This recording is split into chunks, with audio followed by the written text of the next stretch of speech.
February 3rd, 2022. This is the Hermetic Hour, and I'm your host, Poke Runyon. And tonight we present a dramatic reading of the first two chapters of my magical adventure novel, The Tomb of Prester John.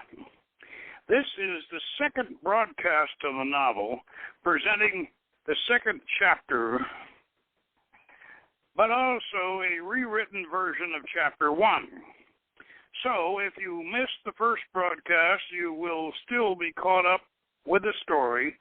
Prester John was a legendary Asian Christian priest king with a vast treasure.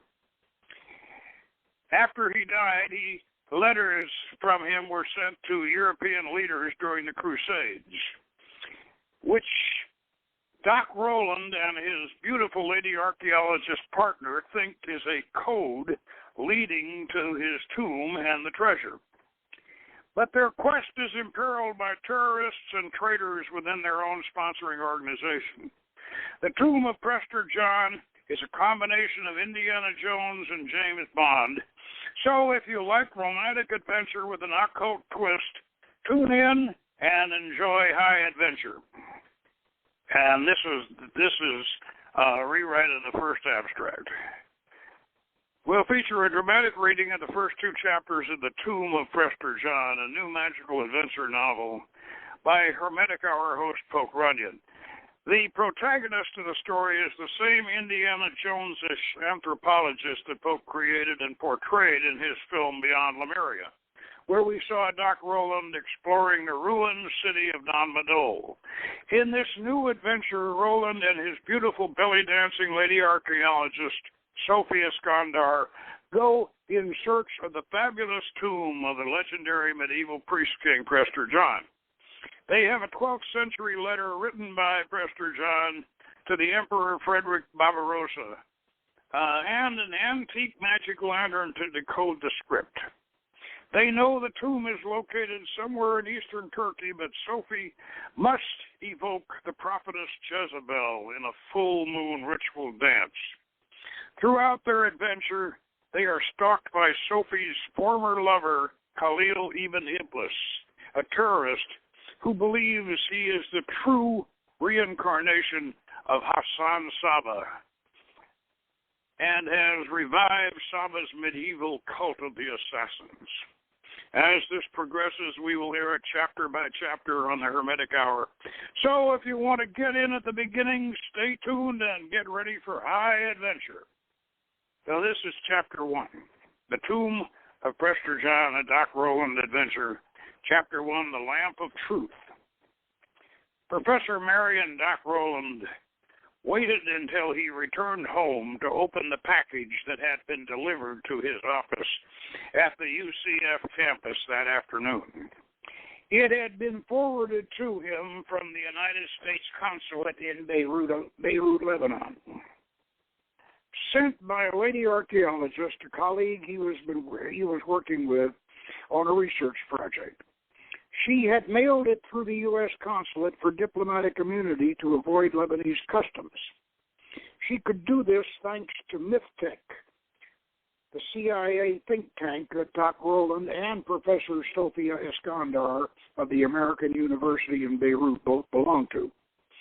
Sophie had emailed him telling him that the light of truth is on the way to you, so he had some idea of what was in the package. He mixed his evening shot of scotch on the rocks, stuffed his crusty old briar pipe with pungent Amazon shamanic tobacco from a leather pouch made of human skin, and settled down in his easy chair. He flipped open his Gerber covert knife to rip open the package. Inside was a letter and an envelope, marked personal to Doc Roland, and an artifact swathed in bubble wrap. The object was almost 18 inches long. Roland unwrapped it carefully, revealing a long copper tube with a brass dome on one end and a small brass oil lamp on the other. The copper tube was perforated with slots in a random pattern, and it was obviously very old, but the elements pulled apart easily. Inside the tube, forming a central skeleton, was an armature of small mirrors to reflect light out of the slots in the sleeve. The device was a sort of a magic lantern. Roland stood the lamp upright on his desk and sat down. He finished his drink and lit up his pipe, clamping it in his teeth as he opened the letter from Sophie, Dr. Sophia Eskandar, Ph.D., a brilliant anthropology professor at the American University of Beirut. He had met her at Stanford years ago and had worked with her on several projects over the last 10 years. Working with Sophie, especially in the field, was always an adventure. She was a beautiful woman with a provocatively voluptuous figure, a ballet dancer whose secret hobby was belly dancing. Although a devout Christian and always prudently dressed on campus, she wore short shorts and a loose shirt out on the digs, and Doc remembered the time he had saved her from being gang raped by Arab laborers. And from then on, whenever he worked with Sophie in the field, he carried a gun. Fortunately, when you worked for MythTech, you could carry one anywhere in the world where the UN's blue flag was welcome. He opened her handwritten letter, inhaled a whiff of jasmine perfume, and read, "Dearest Doc, I hope this finds you well and that you are still empowered to join me in the project we began 5 years ago. As you know, I have located one of the missing Prester John letters in Germany, the one intended for Frederick Barbarossa. Klaus informs me that it appears to be the original. Neither the parchment nor the ink are European, and the carbon dating tests to the 12th century. Most importantly, we recovered the lamp of truth from a private collector in Istanbul. I paid for it on my MythTech Visa card, $1 million US. Victor okayed the charge. The lamp is said to be the key to deciphering Prester John's code. I'm sending you the lamp because it's not safe for me to keep it here, and I know Victor wants to see it. The letter is still in Germany. We may now have to settle for a photocopy, but we will need both the letter and the lamp when we visit Thyatira. Read Revelation. Jezebel is the prophetess, and we must meet her there. On the night of the full moon, and then on to Ani. How soon can you arrange a month in your busy schedule for our adventure? Love which spans the ages, Sophie." Roland suppressed a vivid memory of Sophie dancing nude in the courtyard of an ancient ruined temple by moon and torchlight, her lithe and sensuous body glistening with oil, tattooed with all the symbols of the planets and the signs of the zodiac. She was much woman. He opened his laptop and sent her an encrypted email. "Hello, my lady. Lamp of truth received.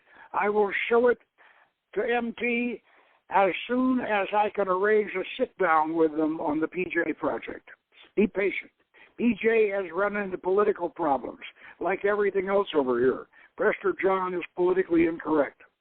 Love and other indoor sports, Doc." He sent another encrypted email to the director of MythTech, the notorious billionaire Victor Pelescu. He was the owner of 3 high-tech companies, including the firm that manufactured and programmed the voting machines used in most of the American population centers. Of course, MythTech was an NGO, a non-government organization, but its coordinator was a CIA case officer, and it boasted all the power and influence of the agency and the State Department. Roland remembered that Pelescu had taken a personal interest in the Prester John project, and he had requested updates on it. His email was brief. To Director, MT, from Merlin. Subject, Prester John. Date, 3/7/14. Via Crypto XI. Have received Lamp of Truth from Zenobia. She has located the Barbarossa letter. She requests Project PJ Go operative. I concur. I request meeting to review, assess, and approve. Please reply ASAP. 10 minutes later, his phone rang. As soon as Roland identified himself, Pelescu's heavily accented voice gruffed, "Be in my office at 9:30 tomorrow morning and bring that damn lamp with you." It was an hour-and-a-half drive from Fullerton to the high-rise office building on Worcester Boulevard that Nithtec inhabited. Roland secured his SUV in the basement parking area and took the elevator directly to the 7th floor, which was entirely devoted to Nithtec. Carrying a locked briefcase chained to his left wrist, he stepped out into a security vestibule equipped with several surveillance systems, retinal scan, card entry, digital keyboard, and a metal detector. The 9mm automatic under his left shoulder started the metal detector squealing, but his card and his PIN number silenced the alarm. And the inner door clicked open, admitting him to a conventional office building hallway. Suite 702 was the first door on the left. He entered and nodded to Polescu's secretary. "Is the boss in?" "Waiting for you," she said, gesturing toward the conference room. Roland entered and confronted Polescu and Smedley, their agency coordinator, sitting across the table from a chair they had positioned for him. Smedley had a stack of files and a computer tablet in front of him. Victor Polescu's gimlet-eyed stare was intended to be intimidating, especially through the wreath of smoke from his Cuban cigar. Roland suspected that he practiced scowling exercises to accompany his Dracula accent. "Sit down, Alien, and show us the lamp of truth. We are so anxious to be enlightened." Roland seated himself, placing his briefcase on the table. He tapped the keys on his wrist cuff to release the manacle chained to the briefcase, and then the buttons on the case to open it. Inside was the lamp, wrapped up in a towel. He unwrapped the relic and stood it upright on the table. Smedley held up his tablet, displaying a black and white photo of an identical artifact. "It's already on Wikipedia, Doc." "What isn't these days?" Roland grunted. "Do you think it's worth $1 million? Polescu asked. "Well, that's pocket money in your league," Victor, Roland replied. "The more I look into this, the more I am inclined to think that the letter was a joke and the lamp is a toy," Polescu muttered. "Yeah, that's what the Chinese thought, but they believed we were believed they were trying to prove. But they believed we were trying to prove Prester John was a Chinese Christian," Doc Roland countered as he began to light his pipe. "They still think that that's our take on it," Smedley interjected. "And they will continue in that delusion," Polescu added. "But our change in direction came from Russian research," Roland commented. He waved his cigar like an orchestra conductor's baton and declared, "And Eusophia's discovery confirmed the Russian theory, and we have not shared that with the Chinese." "Why not? We share everything else with them," Roland started. Agent Smedley gave Roland a hard glance. They had known each other in Army Special Forces, and Smedley knew Roland's contempt for the CIA. "This is a poker game, Marion, and I am the dealer," Victor Polescu informed. "You deal from the bottom of the deck." "When I find it necessary," Roland chuckled. "Were you ever in MI6, Victor?" Polescu scowled. "You don't need to know that." "How are you going to keep them from thinking we are still hunting Yelu Dashi in Samarkand when we change course for Ani in Turkey?" "We'll send another team to Samarkand. Let the Chinese think your Ani expedition is a diversion." "Does Nithtec have a pool of expendable archaeologists?" "We often do parallel studies, you know that." "What university is going to supply you with cannon fodder for this one?" Smedley answered. "Both teams work independently. That's standard operating procedure in parallel operations." "What are you going to do, fire us and hire a new crew?" Roland asked. Well, that's what the Chinese will think. But you and Dr. Iskandar will continue on schedule, Victor Pelescu answered. Doc Rowland knocked the bottle out of his pipe in an ashtray full of Victor's cigar butts.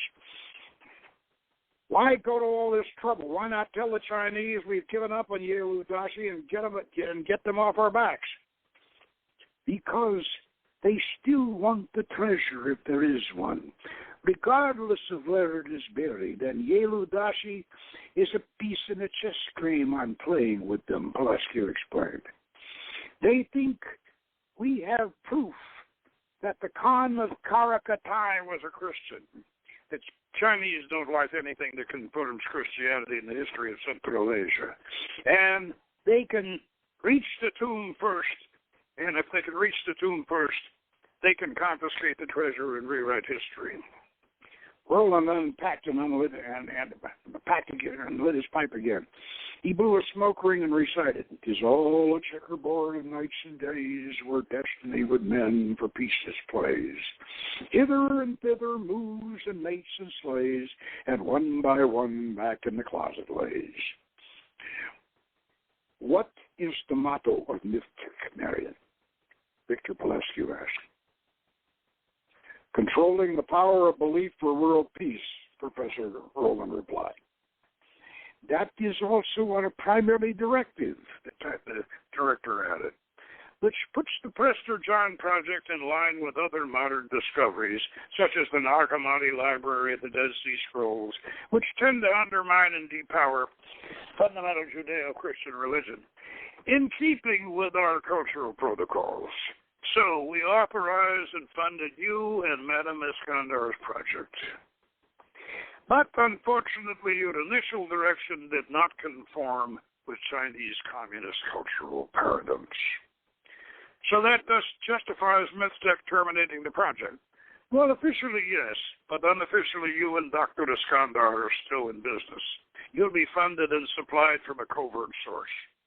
Like hell we will, Doc Rowland snarled as he rose from his chair. You want us to fly halfway around the world and go digging in the field with MSS agents tracking us? Those bastards kill people, Victor. I might do it alone, but I won't endanger Sophie. You can keep the damn lamp. You paid for it. I quit. Rowland growled as he turned to leave the conference room. Sit down, Major Rowland, Smedley barked. You'll go as a civilian contractor or as a special forces officer on detached service. I'll have you back on active duty by tomorrow morning. Professor Marion Rowland, who was also Major Marion Rowland in the U.S. Army Special Reserve, knew that Agent Smedley of CIA could and would do just what he threatened. He sat back down. I said I might do it alone, but you'll have to give Sophie a chance to back out of this. We did, Pelescu said.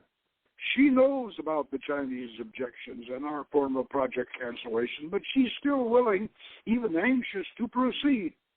We issued her a new credit card from XYZ Limited. So, if you don't go with her, she may find someone else to replace you. And that would compromise the project from our position. One of her faculty colleagues, Rowland asked? No, possibly a former boyfriend. Rowland remembered that Sophie had told him of a teenage romance she had had with a Persian boy when she was rebelling against her strict Christian convent upbringing. It had not gone well, but she had admitted to some fond memories of the affair.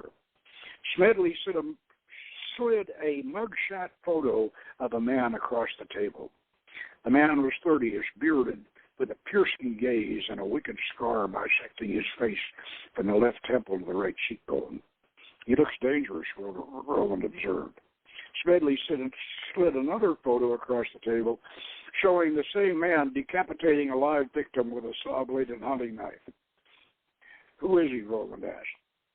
Well, he was Khalil Madawila. Now they call him Khalil Ibn Iblis. He claims to be the reincarnation of Hassan Saba, the Imam of the Assassins. He's trying to reestablish the old cult. He wants to rebuild Almut Castle. What does he have to do with the DJ project? Smedley slid over another photo. a teenage girl with her arm around a teenage boy, both smiling at the camera. Doc Rowland did not need to study the picture. He knew the girl was certainly Sophie, and the boy was obviously Khalil. Okay, so they knew each other. She told me it was over in 6 months, no big deal. But she had also told him that Khalil was psychic, had conversations with angels, and had hypnotized her on several occasions, and had introduced her to psychedelic drugs and the occult. Smedley opened a file. This is her dossier. Did you know that she lived with him in San Francisco in the 1990s? That's when she got those tattoos all over her body. She worked as a stripper in a nightclub while they both attended college. Well, that's where I first met her, Rowland confirmed. All this came as a shock. He had never pried into Sophie's private life. He just accepted her as she was and let her tell him as much as she wanted about her life outside of academia. He knew that people who studied anthropology often had interesting background history, and having had a life of adventure himself. So she's still in contact with Khalil? Rowland asked. She defriended him on Facebook, Smiley replied. I don't do Facebook, Rowland grunted. Yeah, but Facebook does you, Smedley grunted back. The agent gave Rowland a photocopy of Sophie's file. Study this and burn it, he ordered emphatically. Let's wrap this up. I have another appointment in 15 minutes, Pelescu interrupted. The Prester John project is on. I'll summarize it for the record, he said as he switched on the on his tape recorder. 12th century European Christendom was losing its Crusader war in the Holy Land. The Crusaders needed a strong Eastern Christian ally to open up a second front against the Muslim forces of Saladin. They believed that an Nestorian Christian priest king they called Prester John ruled a large Central Asian empire that extended from Tibet to the Caspian Sea. This was thought to be the empire of Karakatai, the Black Chinese, a race of Tatars, many being Nestorian Christians driven out of northern China by the Han Chinese into the Tarim Basin and beyond. Their leader was a warlord named Yellow Dashi, who nearly conquered Persia in 1144 AD. Now, we originally assumed that Yellow Dashi Khan, like the Emperor Constantine, may have been baptized on his deathbed 3 years after the Battle of Qatlan by Bishop Johannes of the Nestorian Church in Samarkand. 20 years later, 3 identical letters from Prester John were received by the Pope, the Emperor of Byzantium, and Frederick Barbarossa, Emperor of Germany. These letters were mostly a catalog of fabulous riches of Prester John's kingdom. They were not the offer of military assistance that the European sovereigns needed, and thus they were not taken seriously. Only one original copy survived, which is now in the Ethnological Museum in Berlin, Germany. A few years later, the letters were received. After the letters were received, the European traveler on the Silk Road, a certain Sir John de Mandeville, returned with a relic he claimed would decode the mysterious letter from Prester John. He sold the lamp of truth to the Byzantines, and we acquired it from a private collector in Istanbul. The leather and the lamp were authenticated, but then Russian research then strongly suggested that the real Prester John was not Yellow Dashi, but rather an Armenian Georgian priest and general of the same time period named John Arbelian, a national hero of Georgia, who drove the Seljuk Turks out of the Caucasus Mountains. And he was given the city of Ani and the surrounding province as his fief.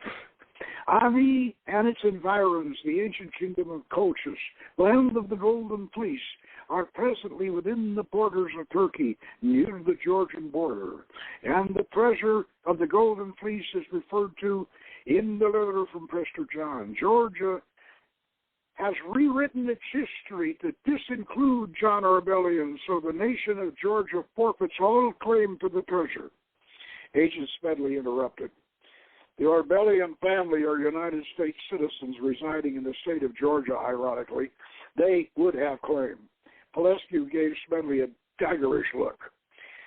That only justifies our involvement. The treasure, if there is one, goes to the United Nations. Doc Rowland noted the angry exchange between the two. Pelescu despised America, and Smedley, a former Green Beret officer, was a patriot. Doc liked and respected Smedley. He and the agent shared the same despondency, the knowledge that they were being used. Pelescu resumed his summary, wrapping it up. Mid-tech archaeologists Marion Roland Merlin and Sophia Skandar Zenobia are convinced that the letter is actually a code map to the tomb of Prester John, whom we now believe to have been John Arbelian and located somewhere near Ani in Turkey. It might well contain a treasure equal in value to the 1900s Romanov gold reserve. The political, economic, and historical value of such artifacts and treasures overcome any cultural objections or territorial claims. Niptech will confiscate the lot in the name of the United Nations. He switched off his tape recorder. Good hunting, Doc, Pelescu added. It was the first time the director had ever called him Doc. Thanks, Victor, Doc replied. I'm actually surprised that you believe any of this.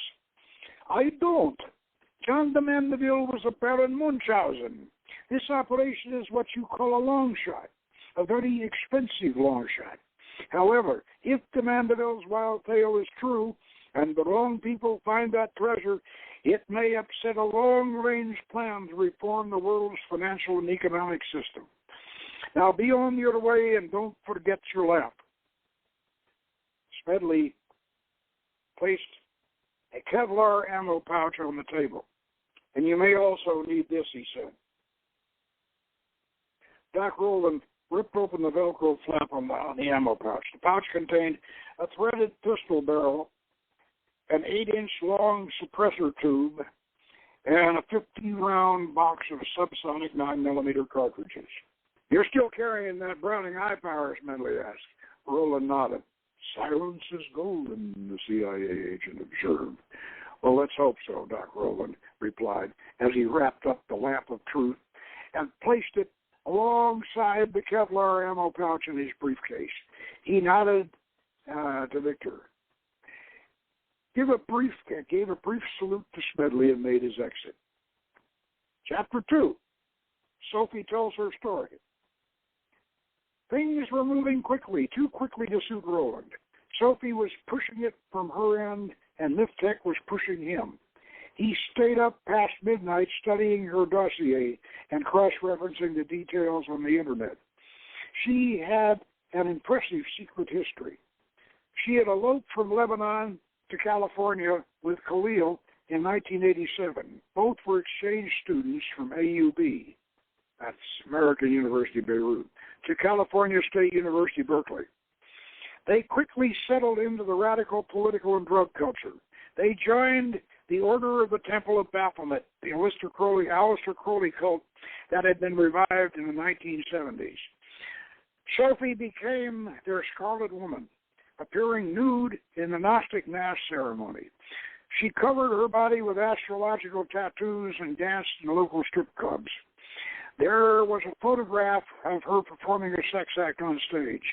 She was arrested for prostitution twice, but not convicted.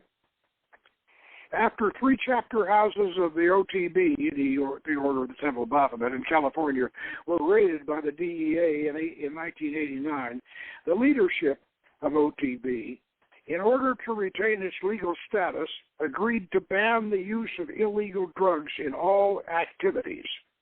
This caused a schism in the organization. Sophie and Khalil's lodge broke away from the order, and Khalil attempted to form a new caliphate. But at this point, Sophie, who had been studying Gnosticism, had a prophetic vision and declared that she was the bride of Jesus Christ. Khalil took the name of Ibn Iblis and renounced Sophie, adopting a new teenage Scarlet Woman for his OTB splinter group.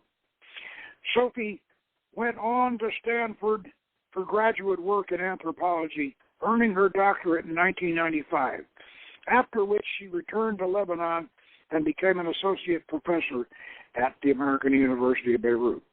Meanwhile, Khalil had a vision of his own and believed that he was the reincarnation of Hassan Saba, the Imam of the medieval assassins. And after 9/11, he too had returned to Beirut and joined Hezbollah. Doc Rowland finished studying the document and obliged Agent Smedley by burning it in the fireplace. I'll hear her version of it when we get to Berlin, he told himself, and I'll probably see her version of it too. That'll be fun. The next morning, the University of California at Fullerton administration called him to inform him that his classes were covered for the rest of the semester, and the following morning, a one-way flight ticket and a boarding pass to Berlin, Germany arrived by FedEx. He scarcely had time to board his pet cat, put a hold on his mail, cancel his morning newspaper delivery before he was off to LAX and on his way to Berlin.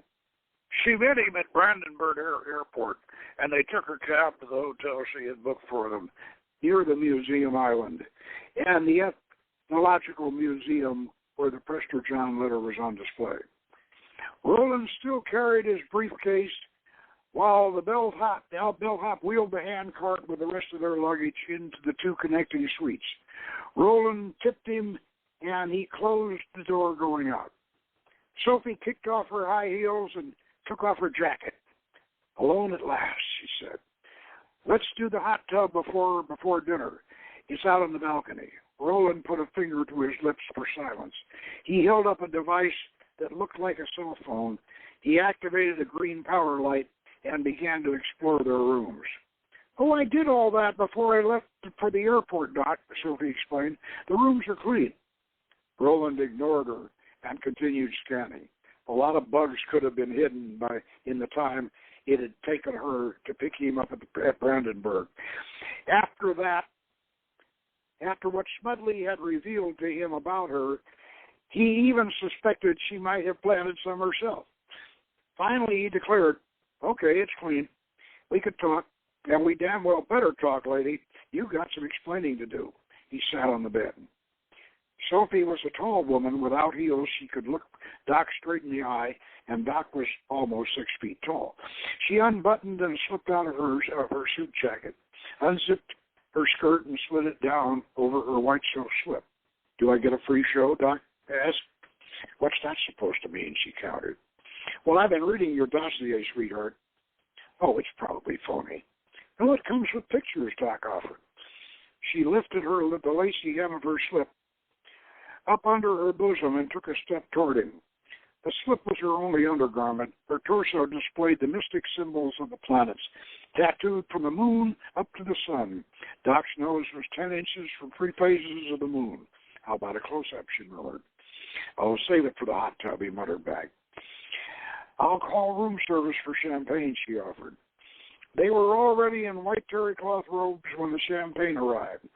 They wheeled the cart with the champagne bucket and the flutes out to the hot tub, threw their robes over a chair, and climbed in. The water was blood temperature and getting warmer. Doc unwired the bottleneck and covered the cork with a washcloth. "Fire in the hole," he said, and twisted the cork out with a loud pop. The hot tub and the champagne were foaming and bubbling together. They clicked glasses, and Rowland offered a toast. "Here's to Prester John, the savior of Western civilization." "Well, I'm afraid he died before he could save us," Sophie observed. "Well, he may save us yet," Doc said. She gave him a quizzical look. "How would that be possible?" she asked. "Well, I'll tell you when I know you better." "Doc, I've known you for years." I have known anthropologist Sophie Iskandar since graduate school, but nothing before that. I told you I read the dossier the agency has on you. Now understand I'm not against sex, drugs, and rock and roll, but I draw the line at terrorism, Marxism, and you have been involved with both. Sophie reached her hands out to grasp the rim of the hot tub. Her breasts floated up out of the water, making a nonverbal statement. I suppose I owe you a story, but it will have to be a long one, she said. Otherwise, you won't understand why I am who I am and why I've done what I've done. Well, we've got all night, Doc said. Say on, Scheherazade. I was born on October 31st, 1975. A super Scorpio born on Halloween, and my mother was a Swedish-American professional dancer, working as a theatrical dancer when my father married her. He was a college professor and a Catholic priest, and he had to renounce his priesthood when he married. I was born only a few months after the wedding. He never forgave my mother for bringing the paternity suit that defrocked him. He always believed that she had also been involved with other men while they were having their affair. My mother gave up her theatrical work and became a housewife and a mother, making a home for my father and me, which he never appreciated. I grew up hearing his horrible rages against my mother, calling her a whore and a slut. I went to Catholic schools, and I was educated and socialized by nuns from kindergarten through high school. Also studied ballet with the same ruthless fanaticism that some Japanese families impose on their children to learn martial arts. My mother said, I started training too late. If you ever want to be a prima ballerina, you have to begin serious dance training at age 7. I wasn't sure that that's what I wanted, but it seemed to be what my mother wanted for me. And so I did every day, but my mother had also realized that she had been too long-legged, big-boned, and full-figured to be a prima ballerina, no matter how young she had started training. And even though I had started at age 7, by the time I was in high school, she and I both had to realize that I could not fulfill her dream for her. I was a very good dancer, but I had grown into a tall and full-figured woman. Starvation diets and exercise would not transform me into a petite ballerina. My mother's attempt to rerun her dancing career through me was one of the formative elements of my life. In fact, it defines the artistic side of my life.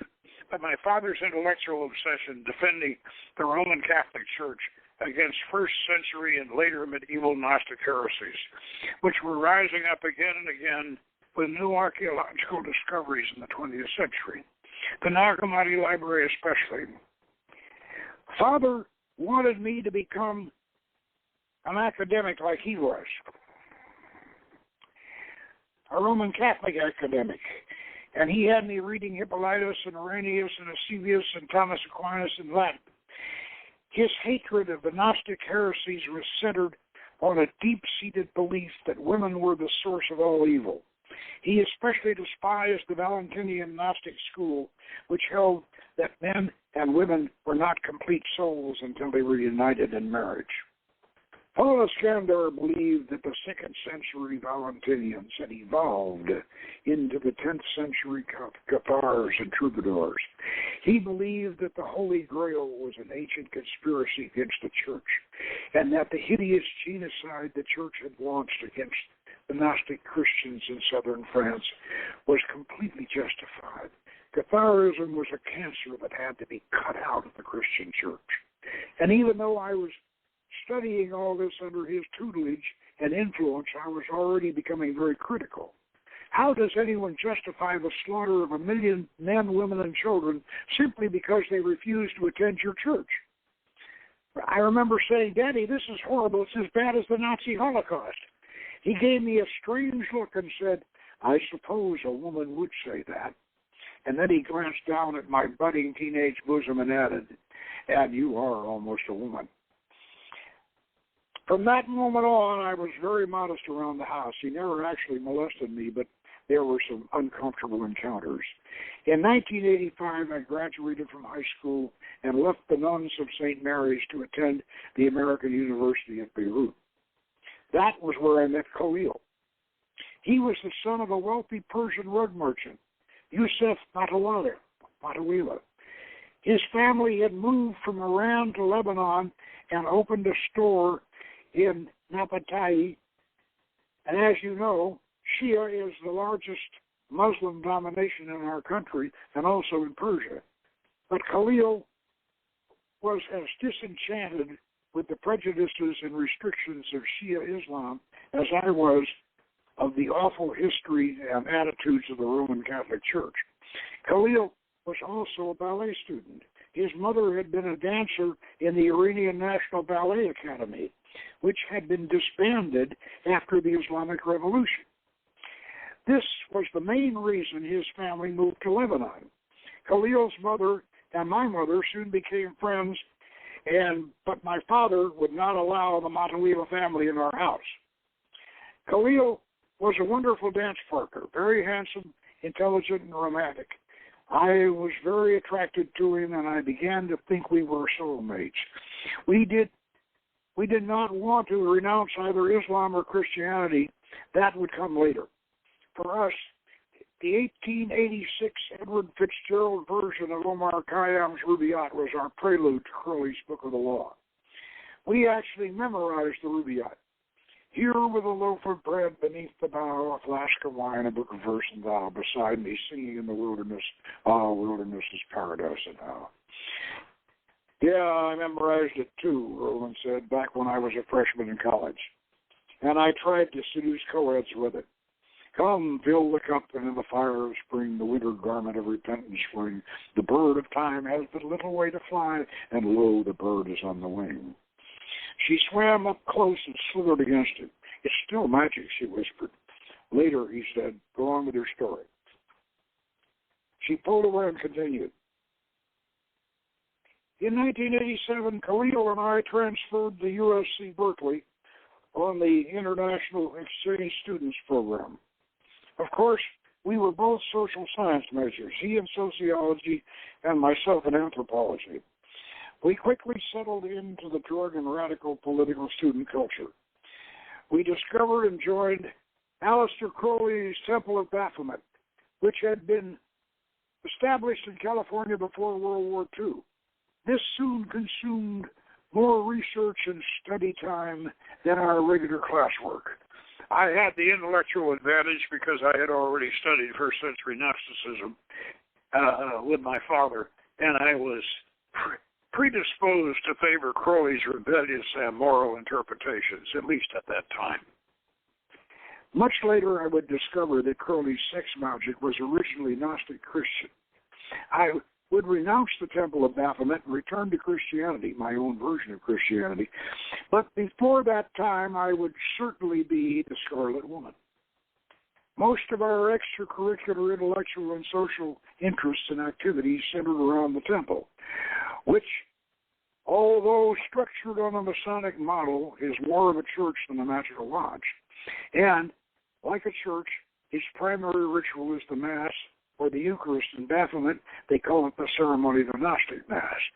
Instead of celebrating the death of Christ, they celebrate their version of the sacred marriage, with a nude high priestess sitting on the altar and a robed high priest holding a sacred lance which she strokes in a loving manner.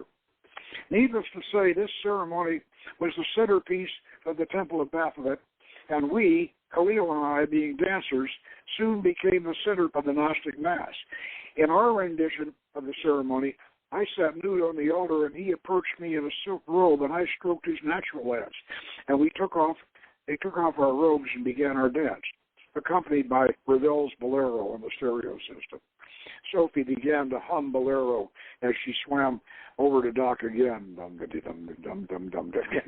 Doc pulled away from her. You leave my lance alone. Now you get back to your story. And she said, are you in male menopause, old man?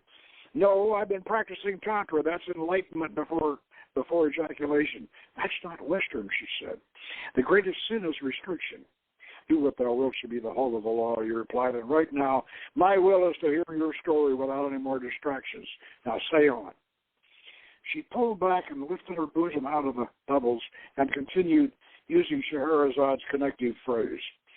It has reached me, O auspicious king, that the order of the Temple of Baphomet was entering a period of tribulation at this time.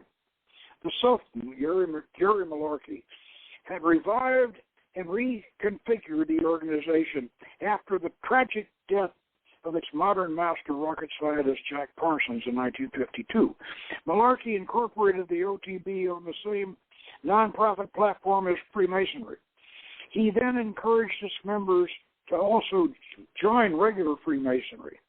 Neither he nor Crowley nor Parsons had been Freemasons, but because Crowley had styled himself as a Mason of the highest degree, Malarkey, like his mentor, was in awe of the ancient and powerful international fraternity. He longed for reciprocity between the OTB and the Blue and Red Lodges, to give the OTB and Crowley an imprimatur and the aura of Masonic sanctity. This clandestine effort was destined to backfire. By the time the Sultan had passed on in 1985, the year before Khalil and I arrived on the scene, the infiltration of Masonry had begun, and a campaign to allow Crowley's Book of the Law to be placed on the Masonic altar in California was well underway. When Malarkey died in 1985, the OTB Sultanate headquarters moved from California to Texas, but our local OTB in California continued. Khalil had become a cocaine dealer, but not a user. I was the addict. He finally became master of our lodge, our profess house, and I was still his high priestess. I still loved him, and I thought of him as my soulmate. But this had been contingent on our physical relationship being exclusive. Perhaps it was the cocaine, but I actually didn't mind the celebrants at our Gnostic Mass watching us have sex. I really enjoyed it. I was being a very naughty girl, but it was all permissible because it was our religion. And I could imagine my high school nuns in the audience with horrified expressions on their faces. And that vision, along with the eyes of the celebrants upon me, kept me in an aphrodisiac trance, which Khalil soon exploited, proving to me that he was not my soulmate and turning my love for him to hatred. In the Thelemic system, the Scarlet Woman was the whore of the beast, and in our lodge, Khalil was the beast and I was his whore. Our mass celebrations were evolving into psychedelic raves. I was having sex with other members at the meetings under Khalil's direction, and he was evolving from Crowley's conceptions of sex magic into those of Kenneth Grant, who believed that the notorious 11th degree, which Crowley had set aside for male homosexuals, was actually heterosexual as well. He reminded me that what had once been called the Persian vice was now outlawed in Iran by the same revolutionary Ayatollahs who had outlawed the Ballet Academy. And so we added sodomy to our ceremonial dance routine. And we finally got raided, not just in the Bay Area, but 2 other California profess houses as well. I was arrested for prostitution, but at least the local authorities dropped that charge. Not so for the drug charges. That was federal. Then something extraordinary happened, which makes me think that the Masons may have had something to do with it. The DEA had a meeting with our current Sultan in Texas. They flat out told him that if he did not clean up the OTB, no more drug dealing or even possession in profess houses, he would lose his nonprofit corporate status with the state of California and his federal tax exemption. The OTB would become a criminal organization, and of course this would mean going against the Book of the Law, which clearly gives Thelemites the right to enjoy strange drugs. Our current Sultan, Bill Storm, was much more conservative than his drug-dealing Marxist predecessor, Gary Malarkey, had been. He put out an edict forbidding illegal drugs at any facility or event of the Order of the Temple of Baphomet in the United States of America. This immediately caused a schism in the order. Many of the California lodges broke from the Sultanate. Ours was the first to go. Khalil had already been in contact with the divergent British jurisdiction headed by Kenneth Grant. I had continued my studies of early Gnostic Christianity, confirming that Crowley's Gnostic Mass was derived from the Russian Orthodox Mass and actually celebrated the sacred marriage of the Valentinians. Then, when a document suggested that Valentinius himself had been the bishop of Triatria in the 1st century and was unearthed, I had to consult the biblical book of Revelations to reassess my relationship with Khalil and my position in the OTB. You recall that the Church of Tria in Anatolia was where the prophetess Jezebel had her ministry. I can recite Revelation chapter 2, 18 to 20 from memory. And unto the angel of the church in Thyatira, write, these things saith the Son of God, who hath his eyes like unto a flame of fire, and his feet are like a fine brass. And I know thy works and charity, and service and faith, and thy patience and thy works, and the last to be more than the first. Notwithstanding, I have heard a few things against thee, because thou sufferest that woman Jezebel, who calleth herself a prophetess, to teach and to seduce my servants, and to commit fornication, and to eat things sacrificed unto idols. And I give her space to repent of her fornication, and she repenteth not. Roland nodded. I recall that passage. I wondered if Jezebel might have been Mary Magdalene. She was, Sophie confirmed. That's why we're going to Thyatira. We have to, Sophie whispered. That's where she is. They looked into each other's eyes for a long moment. If you say so, Doc whispered back. Then he stood up in the tub. I'm waterlogged. Let's get out and order up some more champagne and dinner, after which you can continue. This tale of yours is an odyssey. It'd make a hell of a movie. They put on the lush white turquoise robes that the hotel provided and finished the champagne. Doc phoned for another bottle and a dinner menu. Room service arrived with another ice bucket of champagne and a chafing dish with beef stroganoff and Brussels sprouts. After dinner, they stretched out on one of the king-size beds, still in their robes. Doc stoked up and lit his pipe, and Sophie continued her story. It has reached me, O auspicious king, that while I was researching Valentinian Gnostic Christianity, my consort Khalil Matawila began researching Hassan Saba, leader of the medieval assassin cult, whom he reminded me had been a friend of our teenage mystic avatar, Omar Khayyam. And as I sought to channel the spirits of Mary Magdalene and Jezebel, Khalil mirrored my efforts on the dark side by trying to reach the shade of the old man of the mountain. And while I was discovering that the sex magic of the Temple of Baphomet was derived from the sacred marriage of the Valentinians, which was originally intended to be shared only by husband and wife as soulmates, he was discovering that Hassan Saba had built a garden of paradise in his fortress of Almut, where beautiful houris seduced the drugged recruits of his assassin cult as a visionary preview of the reward they would receive in heavenly paradise when they died in an assassination mission for the cult. The horrible incident that ended any love I might have had for him happened after he had resurrected and channeled the shade of Hassan Saba.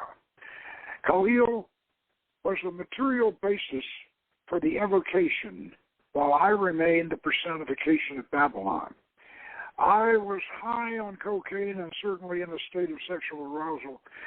I lay nude on a mattress while the young man Khalil was initiating into his Hashashin made love to me. The neophyte was a young bisexual man, Palestinian, high-wired on a cocktail of Khalil's invention. As he exerted himself upon me, Khalil, in his Hassan persona, promised him more exquisite pleasures in paradise. Then he joined us, finishing the ceremony by sodomizing the young man while he was still having intercourse with me. And as the shade of Hassan made his thrust, he shouted, "Swear that you will kill for me, even if at the cost of your own life. Swear it." High and aroused as I was nevertheless horrified by what was going on, and especially what I was being used for. I screamed, "No!" threw them both off my body. I slapped Khalil in the face, calling him a monster, and fled from the vault. I knew that Khalil had been attempting to create an 11th degree demon to reinforce the initiate's obligation and to dominate whatever thought form the neophyte might be creating inside me. At least I had the satisfaction of seeing them both spill their evil seed on the floor of the vault. I have not used drugs, nor have I had sexual relations with anyone since that incident, she said. I will not misuse the sacred marriage. I will not be a vessel of evil. Never again will I be a priestess of Satan. As she declared this, she burst into tears and rolled into Doc's embrace. Jesus and Mary Magdalene and Valentine were all wrong. They meant well, but the sacred marriage is not for soulmates. There's no love in it, only lust. Doc kissed her tenderly. You know that's not true. You'll find your soulmate, Sophie. He might be closer than you think. And that's not a line from Omar Khayyam. And I'm not a co-ed, she said as she gave him a wet kiss and a warm embrace that promised intimate surrender. Doc sat up, breaking contact. We'll continue this later, but right now, go on with your story, Scheherazade. She adjusted her robe for modesty and sat back on the bed. It has reached me, most auspicious king, that after his black magic initiation was thwarted, Khalil Manuela, who now called himself Emir Khalil Ibn Iblis, transferred my duties to another temple of Baphomet, Scarlet Woman, who was willing to assist him in his Hashashin rituals. Sandra was only 18, a spiritual refugee from the southern Bible Belt, who was just as enamored of me as she was of Khalil. We had become something of a menage a trois, and so even after I moved out, she kept me informed of Khalil's activities. The Hashashin were a subcult of his Thelemic Emirate. Most of his initiates were Shiite Palestinians, and so he was including a strong measure of Naziri Islamic doctrine in his teachings. He and Sandra were creating a secret army of suicide assassins, and they were being funded and enabled by an American billionaire and his NGO. And you would be astounded if you knew the truth, she said. I'm not easily astounded. Remember, the American Civil Liberties Union and the Anti-Defamation League both supported the American Nazi Party. So who was our biggest traitor this time? She moved to him and whispered in his ear, Victor Pelescu and Mythtech. Doc growled, why does that not surprise me?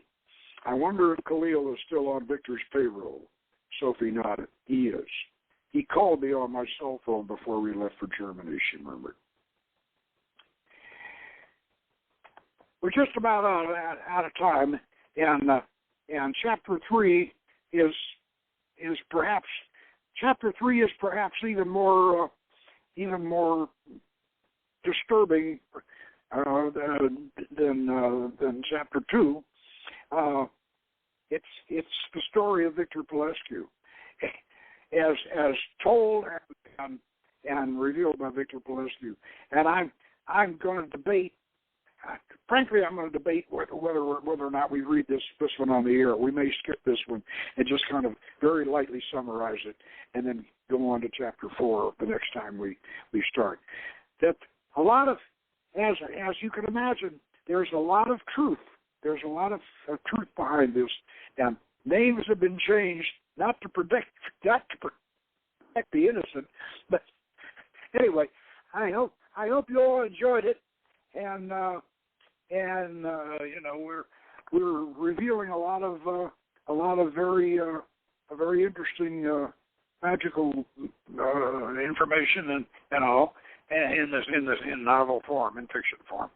And so until next week, continue to have a good new year and good magic. We'll see you.